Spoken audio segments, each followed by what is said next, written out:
Hi friends, my name is Chaitanya Patke and welcome back to my YouTube channel. In this video, we are going to analyze the third test which is going to take place at the GABBA between India and Australia, and it is a crucial test for both the teams.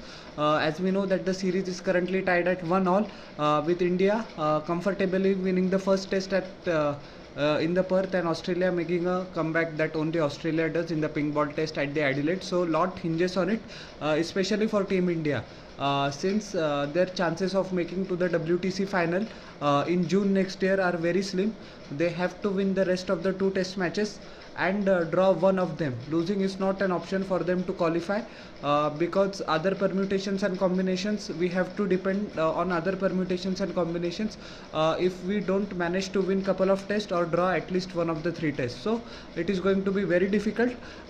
It is predicted that there are going to be thunderstorms in the first session tomorrow at the GABBA, and the Australian skipper Pat Cummins actually acknowledged the possibility that yes, disruptions could play a part in this test match, but it is what it is. The game starts at 5:30, I beg your pardon, at 5:50 am Indian Standard Time, and yes, for example, I'm going to start what analysis needs to be done for Team India, especially their batters, that we need to click, and we need to get at least minimum 300 on the board. I don't care about the run rate, but at least one of the batters have to dig in. We know that Yashasvi Jaiswal has played good, but his arrogant comments to Mitchell Starc during the first test actually came back to haunt him, and he couldn't perform in the second test. There have been reports that due to indiscipline issue he could face some action, but I don't think so that he will going to be lose his place, because his attacking instincts, if he clicks, the early momentum he provides is going to be crucial for Team India. KL Rahul is going to open the batting with him, as we know that Rohit Sharma is going to bat lower down the order for the rest of the series.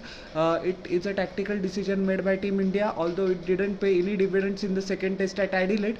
Gautam Gambhir and co will be hoping that Rohit Sharma comes good lower down the order, because for the past 7 or 8 test matches, the amount of talent and the amount of class that Rohit Sharma has, his numbers actually unfortunately don't justify that. So he needs to turn up. Virat Kohli played a brilliant innings in the second test of the Perth test, but afterwards he was found wanting, actually got set, and just pretty obvious dismissals of Virat Kohli poking outside the off stump. Virat Kohli of 3 or 4 years ago would have left that ball behind the wicket keeper, but unfortunately his run has also dried up. His runs from his willow has also dried up, and that has to be the cause of concern. Good thing is that he has the hunger. Immediately after his second dismissal in the Adelaide test, he went back to practice immediately. So that proves to me that his heart is actually in the right place. He just needs one good performance to come good. KL Rahul actually played very good in the first test, but unfortunately he couldn't carry on in the Adelaide test. That was the case with whole of the Indian batsmen. The positive aspect for me has been the batting of Nitish Kumar Reddy in this series, who has shined in couple of very tough situations. So hopefully he contributes in the same way lower down the order. Ravichandran Ashwin needs to contribute. All need to contribute with the bat. Shubman Gill has been very average in this second test at Adelaide, and he needs to turn up because his time is very limited. Another one of his batchmates who actually got a brilliant in-swinging delivery of Pat Cummins of the very first ball in the Adelaide test of 2021. We know who that was. It was Prithvi Shaw, and afterwards its career went down, unfortunately, in a downward spiral. Hopefully he recovers. He has ample of time, but he hasn't been able to quite recover from that blow, Prithvi Shaw, I would say, and his life has taken a tumble. So it is cricket, it changes fast. You can be called the prince of cricket, but if you don't put in ample of performances, there are 10 other people waiting to take your place. So Shubman Gill needs to turn up as well. As I reiterated few moments ago, I will say it again, that we need to score at least 300 plus to be competitive. Indian bowling, I think, is in good hands, although I expect Mohammad Siraj to play well. Although he took 4 wickets in the second test, I think he has not been bowling up to his potential. Avoid unnecessary controversies like the one that he has had with Travis Head. Travis Head, he gave quite a sent off to Head, but after Head smashed him for ample of boundaries, and the game was out of grasp for India there. So I don't think so there is much you can do. Just concentrate on your game, and hopefully the best will follow. Nitish Kumar Reddy has been also bowling good, so that is an added option.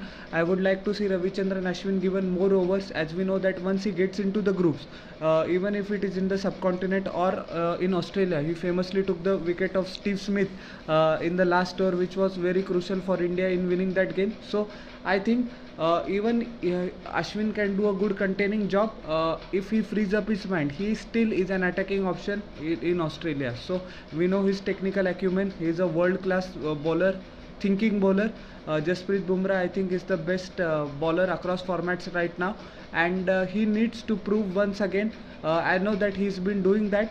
But he needs to turn up because Mohammad Shami is not there, so there is added responsibility on the shoulders of the Indian vice captain. He performed exceptionally well in the first step. He was good in the second test as well, but the rigors and the demands and the pressure is such that he has to be excellent throughout the 5 days, 5 test matches, I beg your pardon. So that's it, that's for the Indian team. Now coming to the Australian team, they have their problems of their own despite the fact of a comfortable victory.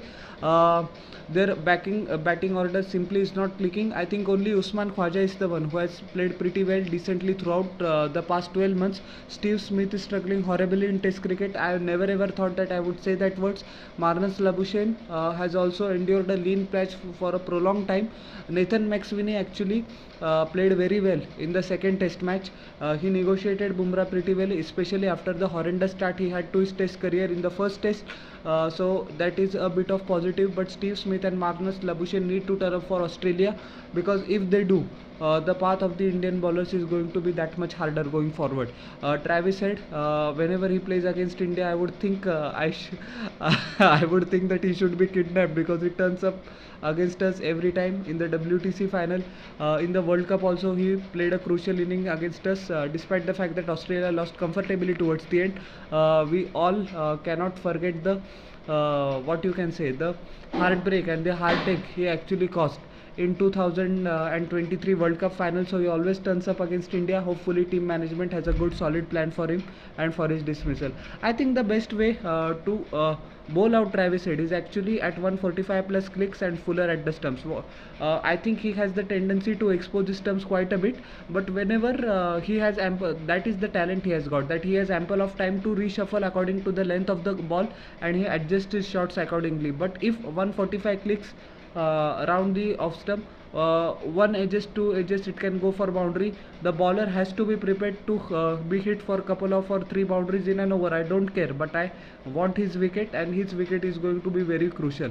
Mitchell Marsh hasn't come into his own in this series, but he is an equally dangerous batsman in his own right. We know what he can do on his day.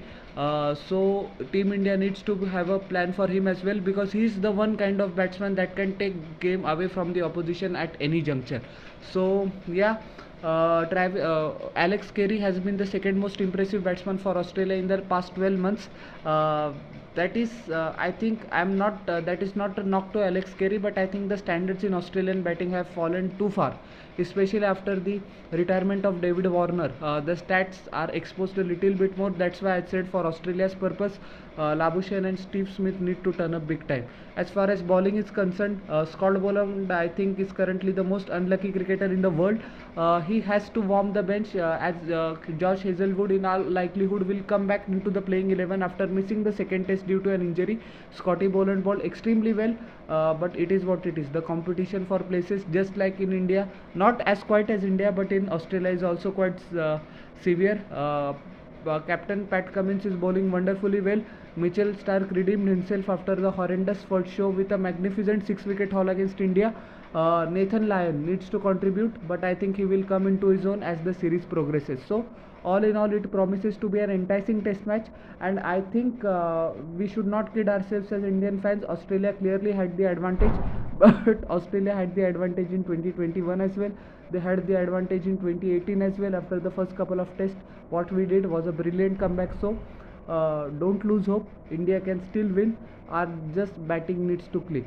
So yeah, that's it. And how did you like my preview of the third test? Please tell me in the comment section below, and don't forget to like, share and subscribe to my channel, and press the bell icon for further notifications. We'll meet in the next video. Till then everyone, bye.